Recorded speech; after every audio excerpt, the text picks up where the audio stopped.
ఆశ్చర్యకరమైన బైబిల్ పాఠంగా రాజులు మొదటి గ్రంథము 8వ అధ్యాయము 1వ వచనం నుండి 36వ వచనం మట్టుకు చదువుకుందాము. అప్పుడు సియోను అను దావీదు పురంలో నుండి యెహోవా నిబంధన మందసమును పైకి తీసుకొని వచ్చుటకు యెరూషలేములో నుండు రాజైన సొలొమోను ఇశ్రాయేలీల పెద్దలను గోత్ర ప్రధానులను అనగా ఇశ్రాయేలీల పితరుల కుటుంబముల పెద్దలను తన యుద్ధకు సమకూర్చాను. కాబట్టి ఇశ్రాయేలీలందరూ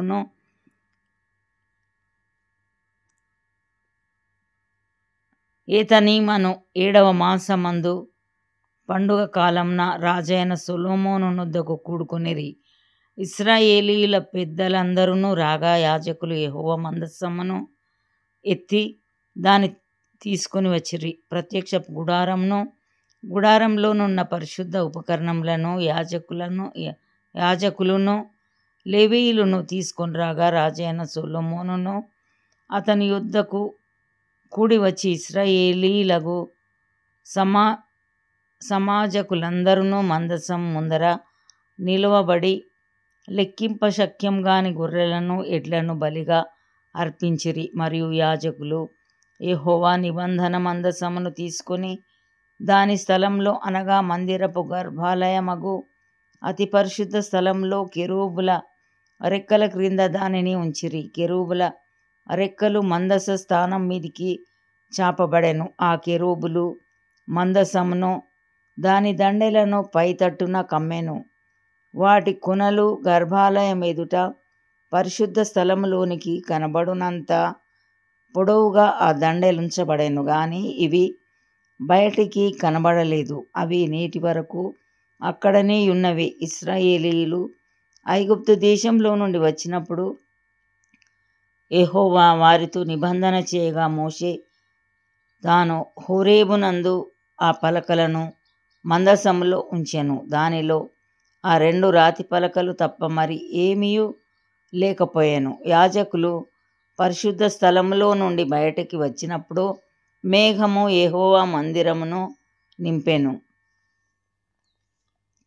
కాబట్టి యెహోవా తేజో మహిమ యెహోవా మందిరంలో నిండుకొనగా ఆ మేఘమున్న హేతువు చేత యాజకులు సేవ చేయుటకు నిలువలేకపోయిరి. సొలొమోను దాని చూచి గాఢాంధకారమందు నివాసం చేయుదు అని యెహోవా సెలవిచ్చి ఉన్నాడు. నీవు నివాసం చేయుటకు నేను మందిరం కట్టించి ఉన్నాను. సదాకాలం అందులో నీవు నివసించుటకై నేనొక స్థలం ఏర్పరిచి ఉన్నాను అని చెప్పి తన ముఖమును ప్రజల తట్టు త్రిప్పుకొని ఇశ్రాయేలీల సమాజమంతయు నిలిచి ఉండగా ఇశ్రాయేలీల సమాజకులందరినీ ఇలాగు దీవించెను.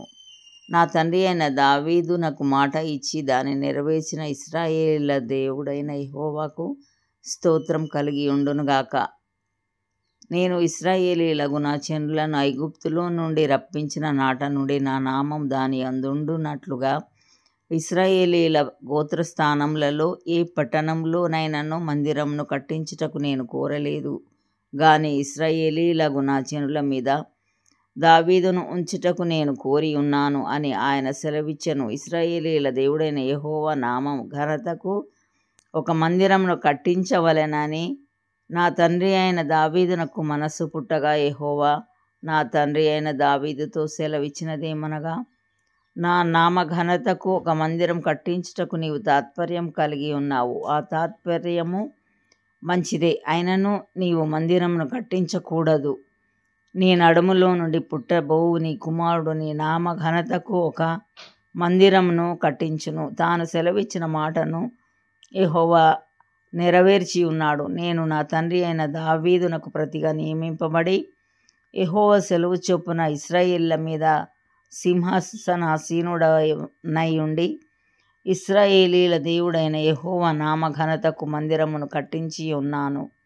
అందులో యెహోవా నిబంధన మందసమునకు స్థలమును ఏర్పరిచి తిని ఐగుప్తు దేశంలో నుండి ఆయన మన పితరులను రప్పించినప్పుడు ఆయన చేసిన నిబంధన అందులోనే ఉన్నది. ఇశ్రాయేలీల సమాజకులందరూ చూచుచుండగా సొలొమోను యెహోవా బలిపీఠం ఎదుట నిలవబడి ఆకాశం తట్టు చేతులెత్తి ఇట్లా నేను, యెహోవా ఇశ్రాయేలీల దేవా, పైనున్న ఆకాశమందైనను క్రిందనున్న భూమి అందైనను నీ వంటి దేవుడు ఒక్కడునూ లేడు. పూర్ణ మనస్సుతో నీ దృష్టికి అనుకూలముగా నడుచు నీ దాసుల విషయమై నీవు నిబంధనను నెరవేర్చుచు కనికరం చూపుచు ఉండువాడవై ఉన్నావు.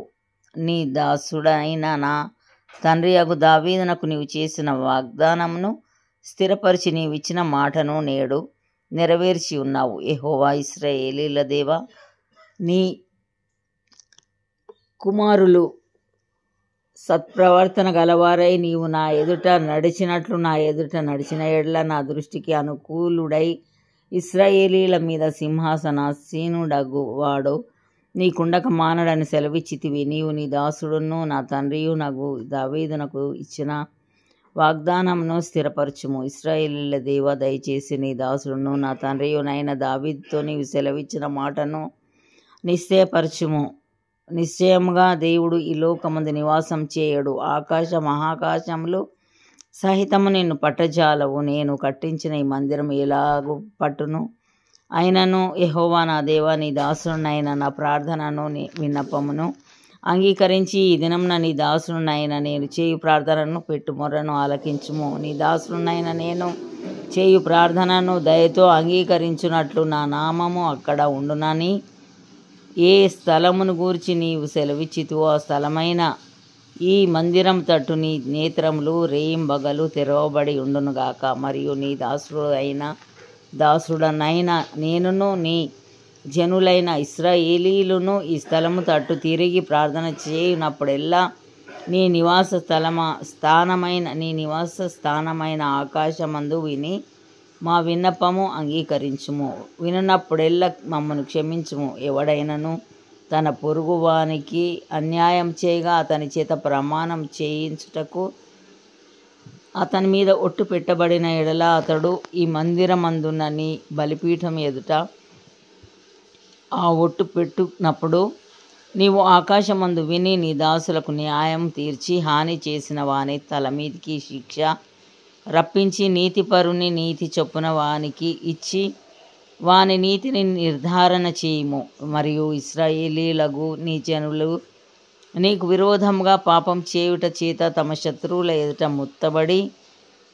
ముత్తబడినప్పుడు వారు నీ తట్టు తిరిగి నీ నామమును ఒప్పుకొని ఈ మందిరమందు నిన్ను గూర్చి ప్రార్థన విన్నపములు చేయనప్పుడెల్లా నీవు ఆకాశమందు విని ఇశ్రాయేలీలగు నీ జనులు చేసిన పాపమును క్షమించి వారి పితరులకు నీవిచ్చిన దేశంలోనికి వారిని తిరిగి రప్పించుము. మరియు వారు నీకు విరోధంగా పాపం చేసినందున ఆకాశం మోయబడి వర్షం లేకపోగా నీవు వారిని ఇలాగున శ్రమ పెట్టుట వలన వారు నీ నామమును ఒప్పుకొని తమ పాపములను విడిచి ఈ స్థలం తట్టు తిరిగి ప్రార్థన చేసిన ఎడల నీవు ఆకాశమందు విని నీ దాసులైన ఇశ్రాయేలీలగు నీ జనులు చేసిన పాపమును క్షమించి వారు నడవవలసిన సన్మార్గమును వారికి చూపించి నీ జనులకు నీవు స్వాస్థ్యంగా ఇచ్చిన భూమి మీద వర్షము కురిపింపుము.